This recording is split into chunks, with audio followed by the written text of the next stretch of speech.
I can't remember my dad because he died when I was just 4 years old. There were never any photographs of him in the house, so I didn't really know what he looked like. But when I grew up, I found some photographs in an old tin box.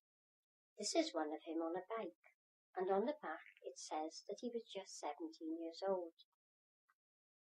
This other photograph is of both my parents on their wedding day. I think they made a lovely couple. When I was growing up, people would say that I looked like my dad. I don't know about that, but I've certainly inherited his many characteristics. He wasn't a tall man by all accounts, so I suppose I can blame him for my 4'11" frame. My mum told me that he had a passion for reading and always had his nose stuck in a book. It didn't seem to matter what he read. He was interested in anything and everything. She told me that if he couldn't find anything else to read, he'd just pick up the Bible and read that instead.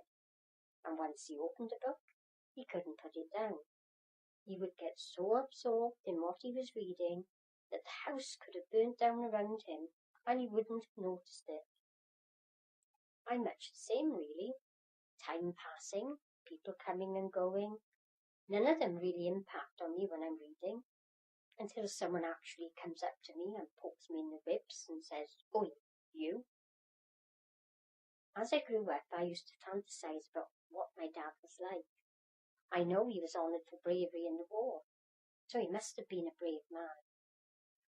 Sadly, his medals have long since disappeared, and the only thing I have of his is an old birthday card he sent to my mum.